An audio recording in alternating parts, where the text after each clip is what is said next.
Hi everyone, നമ്മുടെ next ടോപ്പിക്കാണ് ആർക്ക് crater.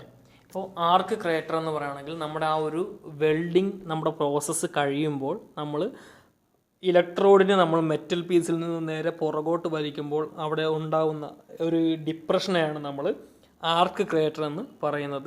അപ്പോൾ ഈ ആർക്ക് ക്രേറ്റർ ഇപ്പോൾ നമ്മൾ വെൽഡിങ് ചെയ്ത് നമ്മുടെ വെൽഡിങ് പ്രോസസ്സ് നടന്നുകൊണ്ടിരിക്കുന്നു.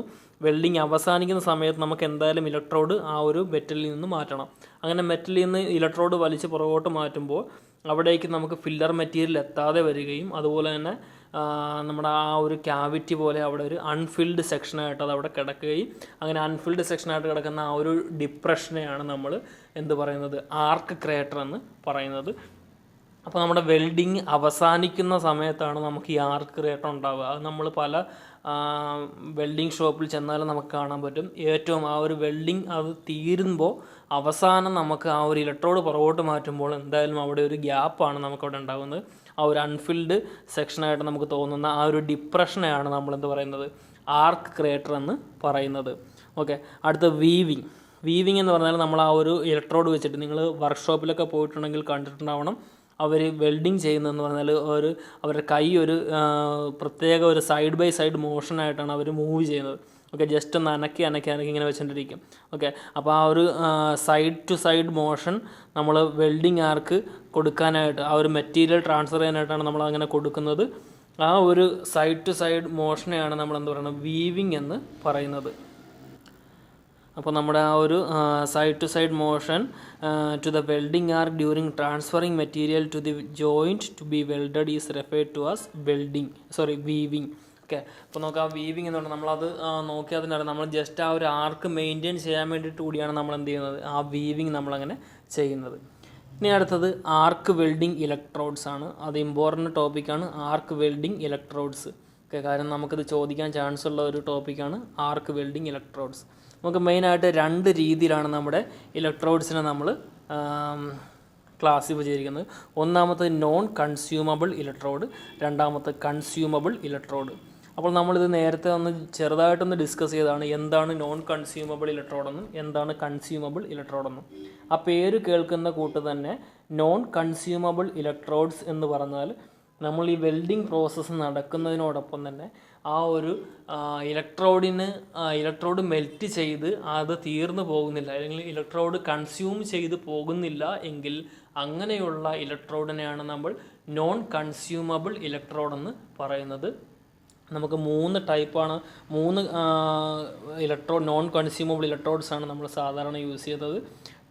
Tungsten, graphite, carbon. ഈ ഒരു 3 ടൈപ്പ് നോൺ കൺസ്യൂമബിൾ ഇലക്ട്രോഡ്സ് ആണ് നമ്മൾ മെയിനായിട്ട് നമ്മൾ മാനുഫാക്ചറിങ് പ്രോസസ്സിൽ നമ്മൾ യൂസ് ചെയ്യുന്നത്. ഓക്കെ, അപ്പോൾ നോൺ കൺസ്യൂമബിൾ ഇലക്ട്രോഡ് എന്ന് പറയുകയാണെങ്കിൽ ഒന്നുകൂടെ പറയാം, എന്താണ്, നമ്മുടെ ആ ഒരു വെൽഡിങ് പ്രോസസ്സ് നടക്കുമ്പോൾ ഈ ഇലക്ട്രോഡ് ആ ഒരു ഫില്ലർ മെറ്റീരിയലായിട്ട് ആക്ട് ചെയ്യില്ല. ഇലക്ട്രോഡ് ഉരുകി അല്ലെങ്കിൽ മെൽറ്റ് ചെയ്ത് നമ്മുടെ വെൽഡിങ് ജോയിൻറ്റിലേക്ക് വീഴുന്നില്ല. അങ്ങനെ കൺസ്യൂം ചെയ്യാത്ത ടൈപ്പ് ഇലക്ട്രോഡ്സ് ആണെങ്കിൽ അതിനെയാണ് നമ്മൾ നോൺ കൺസ്യൂമബിൾ ഇലക്ട്രോഡ്സ് എന്ന് പറയുന്നത്. ഓക്കെ, ഇനി രണ്ടാമത്തെ ടൈപ്പ് എന്ന് പറഞ്ഞാൽ കൺസ്യൂമബിൾ ഇലക്ട്രോഡ്സ്. അപ്പോൾ എന്തായിരിക്കും, ആ പേര് കേൾക്കുന്ന കൊണ്ട് തന്നെ കൺസ്യൂമബിൾ ഇലക്ട്രോഡ് എന്തായിരിക്കണം, അതെ, നമ്മളുടെ ആ ഒരു വെൽഡിങ് പ്രോസസ്സ് നടക്കുമ്പോൾ തന്നെ നമ്മുടെ ഇലക്ട്രോഡ് മെൽറ്റ് ചെയ്ത് നമ്മുടെ വെൽഡിങ് ജോയിൻറ്റിലേക്ക് വീഴുന്നുണ്ടെങ്കിൽ, അതായത് ഈ ഇലക്ട്രോഡ് കൺസ്യൂം ചെയ്ത് തീർന്നു പോകുന്നുണ്ടെങ്കിൽ അങ്ങനെയുള്ള ഇലക്ട്രോഡ്സിനെയാണ് നമ്മൾ കൺസ്യൂമബിൾ ഇലക്ട്രോഡ്സ് എന്ന് പറയുന്നത്. ഓക്കെ, അപ്പോൾ ഇനി ഇവിടെ ഇപ്പോൾ ഈ നോൺ കൺസ്യൂമബിൾ ഇലക്ട്രോഡ്സ് നമ്മൾ യൂസ് ചെയ്യുമ്പോൾ നമ്മൾക്ക് അവിടെ എന്തുകൂടി ആവശ്യമുണ്ട്, ഒരു ഫില്ലർ റോഡ് കൂടി നമുക്ക് ആവശ്യമുണ്ട്. കാര്യം ഈ നോൺ കൺസ്യൂമബിൾ ഇലക്ട്രോഡ് നമ്മൾ യൂസ് ചെയ്യുമ്പോൾ നമ്മൾ എക്സ്ട്രാ എന്തെങ്കിലും നമ്മുടെ ഈ ഇലക്ട്രോഡ് നമുക്ക് ഉരുകി എന്തായാലും വീഴുന്നില്ല. അപ്പോൾ അങ്ങനെയുള്ള സമയത്ത് നമുക്ക് ആ വെൽഡിങ് ജോയിൻറ്റിൻ്റെ ആ ഗ്യാപ്പ് നമുക്ക് ഫില്ല് ചെയ്യാനായിട്ട് നമുക്ക് എക്സ്ട്രാ നമ്മളൊരു ഫില്ലർ മെറ്റീരിയൽ നമ്മൾ അവിടെ എന്ത് ചെയ്യണം, കൊടുക്കണം. ഓക്കെ, അപ്പോൾ ഈ ഫില്ലർ മെറ്റീരിയൽ ആയിരിക്കും ഒഴുകി നമ്മുടെ ആ ഒരു വെൽഡിങ് ജോയിൻറ്റിലേക്ക് നമുക്ക് വന്ന് വീഴുന്നത്. ഓക്കെ, അപ്പോൾ നോൺ കൺസ്യൂമബിൾ ഇലക്ട്രോഡിനകത്ത് നമ്മൾ ഫില്ലർ മെറ്റീരിയൽ യൂസ് ചെയ്യും. അതുപോലെ കൺസ്യൂമബിൾ ഇലക്ട്രോഡ്സിനകത്ത് നമുക്ക് ആ ഒരു ഫില്ലർ മെറ്റൽസ് യൂസ് ചെയ്യേണ്ട ആവശ്യം ഇല്ല. ഓക്കെ, അപ്പോൾ അത് കാണാൻ നമുക്ക് ഇനി യൂസ് ചെയ്യുന്നില്ല എന്ന് നമ്മൾ പറയുന്നില്ല, യൂസ് ചെയ്യേണ്ട ആവശ്യം ഉണ്ടാവില്ല. ഓക്കെ, ഇനി അടുത്തത് നമുക്കെന്ന് പറഞ്ഞാൽ നെക്സ്റ്റ് എന്ന് പറഞ്ഞാൽ നമ്മുടെ നോൺ കൺസ്യൂമബിൾ ഇലക്ട്രോഡ്സിനെ കുറിച്ച് നമുക്കൊന്ന് വിശദമായിട്ട് നോക്കാം. ഓക്കെ, അപ്പോൾ അതിൻ്റെ ഇത് തന്നെയാണ് പറയുന്നത്, electrodes which do not get consumed. Okay, electrodes which do not get consumed during the welding process is called non consumable electrode. അതായത് നമ്മുടെ വെൽഡിംഗ് പ്രോസസ്സ് നടക്കുമ്പോൾ കൺസ്യൂം ചെയ്യാത്ത ആ ഒരു തീർന്നു പോകാത്ത ആ ഒരു ഇലക്ട്രോഡ്സിനാണ് നമ്മൾ നോൺ കൺസ്യൂമബിൾ ഇലക്ട്രോഡ്സ് എന്ന് പറയുന്നത്. ഇവിടെ നമുക്ക് സെപ്പറേറ്റ് ഫില്ലർ മെറ്റൽസ് ആവശ്യമുണ്ട്. എന്തിന്? ആ ഒരു ഗ്യാപ്പ് ഫില്ല് ചെയ്യാനായിട്ട്. നമ്മുടെ രണ്ട് മെറ്റൽസിനെ ജോയിൻ ചെയ്യുന്നതിനാണല്ലോ നമ്മൾ വെൽഡിങ് എന്ന് പറയുന്നത്. അപ്പോൾ ആ രണ്ട് മെറ്റൽസ് നമ്മൾ വെക്കുന്നത് അടുപ്പിച്ചായിരിക്കില്ല വെക്കുക. നമ്മൾ അവിടെ ഒരു ഗ്യാപ്പ് 1 mm 2 mm ഒരു ഗ്യാപ്പ് നമ്മൾ പ്രൊവൈഡ് ചെയ്യും. ആ ഗ്യാപ്പ് ഫില്ല് ചെയ്യണമെങ്കിൽ നമുക്ക് എന്തെങ്കിലും ഒരു ഉരുകിയ മെറ്റൽ അത്യാവശ്യമാണ്. അപ്പോൾ നോൺ കൺസ്യൂമബിൾ ഇലക്ട്രോഡാണ് നമ്മൾ യൂസ് ചെയ്യുന്നതെങ്കിൽ അവിടെ നമുക്ക് അണ്ടർസ്റ്റുഡ് ആണ്, ആ നോൺ കൺസ്യൂമബിൾ ഇലക്ട്രോഡ് എന്തായാലും ഉരുകി ഈ ഗ്യാപ്പ് ഫില്ല് ചെയ്യില്ല. അങ്ങനെ വരുന്ന സമയത്ത് നമുക്ക് ഈ ഗ്യാപ്പ് ഫില്ല് ചെയ്യാനായിട്ട് നമുക്ക് ഏതെങ്കിലും ഒരു എക്സ്ട്രാ പുറത്തുനിന്ന് നമ്മളൊരു സാധനം കൊടുക്കണം. ആ പുറത്തുനിന്ന് കൊടുക്കുന്ന ആ മെറ്റലിനെയാണ് നമ്മൾ ഫില്ലർ മെറ്റൽ എന്ന് പറയുന്നത്. അപ്പോൾ ആ ഫില്ലർ മെറ്റൽ എന്ത് സംഭവിക്കും? ഈ ആർക്കിൻ്റെ ഈ ഒരു ചൂട് കൊണ്ട് അത് ഉരുകി, അതിൻ്റെ മെൽറ്റിംഗ് പോയിൻ്റ് അപ്പോൾ കുറവായിരിക്കും, അത് ഉരുകി ഈ ഗ്യാപ്പിലേക്ക് വന്ന് വീഴും. ഓക്കെ, അപ്പോൾ അങ്ങനെയാണ് നമ്മൾ ഫില്ലർ മെറ്റീരിയൽസ് നമുക്ക് ഇവിടെ ആവശ്യമുണ്ട്. ഫില്ലർ മെറ്റൽസ് നമുക്ക് നോൺ കൺസ്യൂമബിൾ ഇലക്ട്രോഡ്സിന് ആവശ്യമുണ്ട്. കാർബൺ, ഗ്രാഫൈറ്റ്, പുവർ ടങ്സ്റ്റൺ, ഇതൊക്കെയാണ് നമ്മൾ യൂസ് ചെയ്യുന്ന നോൺ കൺസ്യൂമബിൾ ഇലക്ട്രോഡ്സ് വരിക. ഓക്കെ, കാർബണും അതുപോലെ തന്നെ ഗ്രാഫൈറ്റ് ഇലക്ട്രോഡ്സ് നമ്മൾ DC ആയിട്ട് മാത്രം, DC മെഷീൻ വെൽഡിംഗ് മെഷീനാണ് നമ്മൾ സാധാരണ ഉപയോഗിക്കാറ്. ഓക്കെ, DC വെൽഡിംഗ് മെഷീൻ മാത്രമേ നമ്മൾ കാർബണും അതുപോലെ ഗ്രാഫൈറ്റ് ഇലക്ട്രോഡ്സും നമ്മൾ യൂസ് ചെയ്യാറുള്ളൂ.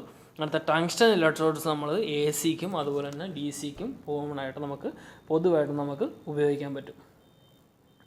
പിന്നെ അടുത്ത നെക്സ്റ്റ് കൺസ്യൂമബിൾ ഇലക്ട്രോഡ്സ്.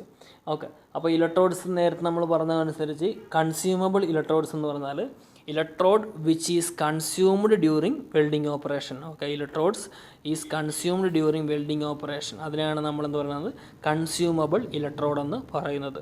ഓക്കെ, അപ്പോൾ ഇവിടെ നമുക്ക് എന്താണ് നമ്മുടെ നോൺ കൺസ്യൂമബിൾ ഇലക്ട്രോഡ്സിനേക്കാളും കൂടുതൽ തെർമൽ എഫിഷ്യൻസിയാണ് നമുക്കിവിടെ ഈ കൺസ്യൂമബിൾ ഇലക്ട്രോഡ്സിന് ഉണ്ടാവുക. അപ്പോൾ mild steel, nickel steel, low alloy steel, ഇതൊക്കെയാണ് നമ്മുടെ കൺസ്യൂമബിൾ ഇലക്ട്രോഡ്സിൽ വരുന്നത്. ഇനി ഈ കൺസ്യൂമബിൾ ഇലക്ട്രോഡ്സിന് തന്നെ നമുക്ക് രണ്ടായിട്ട് ഒരു സബ് ക്ലാസിഫിക്കേഷൻ ഉണ്ട്.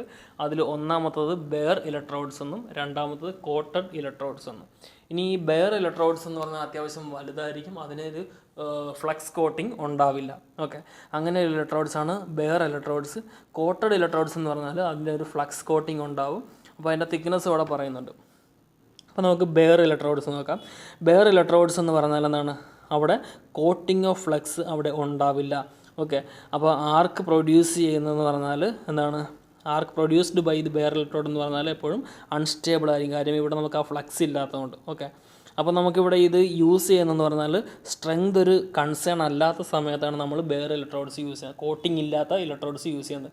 ആ കോട്ടിംഗ് ഉണ്ടെങ്കിൽ സംഭവിക്കുന്നത് ആ കോട്ടിങ് അവിടെ ഒഴുകി അത് സ്ലാഗായിട്ട് നമ്മുടെ വെൽഡിങ്ങിൻ്റെ മേളിൽ വന്ന് വീഴും. അപ്പോൾ അറ്റ്മോസ്ഫിയറിക് എയറുമായിട്ടുള്ള കോണ്ടാക്റ്റ് ഒഴിവാക്കി, ഓക്സിഡേഷനൊക്കെ ഒഴിവാക്കി നമുക്ക് ചെയ്യാൻ പറ്റും ഈ ഒരു കോട്ടിംഗ് ഉണ്ടെങ്കിൽ.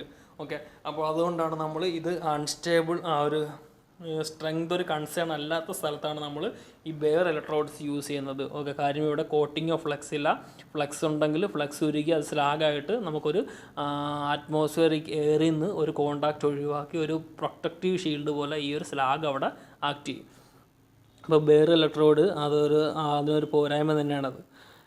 അടുത്ത കോട്ടഡ് ഇലക്ട്രോഡ്സ് എന്ന് പറയുമ്പോൾ നമുക്കെന്താണ്? അവിടെ ഒരു ഫ്ലക്സ് കോട്ടിംഗ് ഉണ്ടാവും. ഓക്കെ, ആ ഇലക്ട്രോഡിന് മുകളിലായിട്ടൊരു ഫ്ലക്സ് കോട്ടിംഗ് ഉണ്ടാവും. ഓക്കെ, അപ്പോൾ ഈ ഞാൻ നേരത്തെ പറഞ്ഞുകൊണ്ട് തന്നെ ഈ കോട്ടഡ് ഇലക്ട്രോഡ്സ് എന്താണ്? ഒരു സ്ലാഗ് അവിടെ ഉണ്ടാകാൻ നമ്മുടെ ആർക്ക് വെൽഡിങ്ങിൻ്റെ ആ ഒരു ഹീറ്റ് വരുമ്പോൾ ഈ ഒരു ഫ്ലക്സ് ഉരുകിയിട്ട് സ്ലാഗായിട്ട് നമ്മുടെ ആ ഒരു വെൽഡിങ്ങിന് മുകളിൽ ഒരു പ്രൊട്ടക്റ്റീവ് ലെയറായിട്ട് ആക്ട് ചെയ്യും. ഓക്കെ, അപ്പോൾ നമുക്ക് അവിടുന്ന് അറ്റ്മോസ്ഫിയറിക് എയറുമായിട്ടുള്ള കോണ്ടാക്റ്റൊക്കെ നമുക്ക് ഒഴിവാക്കാനായിട്ട് പറ്റും ഈ കോട്ടഡ് ഇലക്ട്രോഡ്സ് യൂസ് ചെയ്യുവാണെങ്കിൽ. ആസ്ബറ്റോസ്, മൈക്ക, സിലിക്ക, ഇതൊക്കെയാണ് നമ്മുടെ കോട്ടഡ് ഇലക്ട്രോഡ്സ് എന്ന് പറയുന്നത്. ഇനി ഈ കോട്ടിങ്ങിൽ തന്നെ ലൈറ്റ്ലി കോട്ടഡ് ഉണ്ട്, ഹെവിലി കോട്ടഡ് ഉണ്ട്. ഈ ലൈറ്റ്ലി കോട്ടഡ് എന്ന് പറഞ്ഞാൽ 1 mm കോട്ടിങ്ങിന് താഴെയുള്ളതാണ്. 1 mm തിക്നെസ്സിനേക്കാളും താഴെ കോട്ടിംഗ് ഉള്ളതിനാണ് നമ്മൾ ലൈറ്റ്ലി കോട്ടഡ് എന്ന് പറയുന്നത്. ഓക്കെ, അതിനേക്കാൾ മുകളിലുള്ളതിന് നമ്മളപ്പോൾ ഹെവിലി കോട്ടഡ് എന്നാണ് പറയുന്നത്. ഇനി ഇവിടെ ഇപ്പോൾ ഞാൻ അടുത്ത ആർക്ക് ജനറേഷനാണ്. അപ്പോൾ ആർക്ക് ജനറേഷൻ നമ്മൾ ചെയ്യുന്നത് എന്താണ്? സാധാരണ ഞാനിപ്പോൾ ഇത് കാണിച്ചിരിക്കുന്നത് നമ്മുടെ ഇലക്ട്രോഡാണ്, ഇത് ഇലക്ട്രോഡാണ്, ഇത് നമ്മുടെ വർക്ക് പീസാണ്. ഓക്കെ, അപ്പോൾ ഈ ഇലക്ട്രോഡ് ഞാൻ ജസ്റ്റ് കൊണ്ടുവന്ന് എന്ത് ചെയ്യും, ഞാൻ ആദ്യമേ എൻ്റെ ഫസ്റ്റ് പൊസിഷൻ ഇതാണ്, ഞാനത് ഇലക്ട്രോഡ് അങ്ങോട്ട് കൊണ്ടുവരുന്നേ ഉള്ളൂ. വർക്ക് പീസിലേക്ക് ഞാൻ ഇലക്ട്രോഡ് കൊണ്ടുവരുവാണ്. ഇവിടെ ഒരു അത്യാവശ്യം ഒരു ഗ്യാപ്പ് ഇവിടെ ഇപ്പോൾ ഉണ്ട്.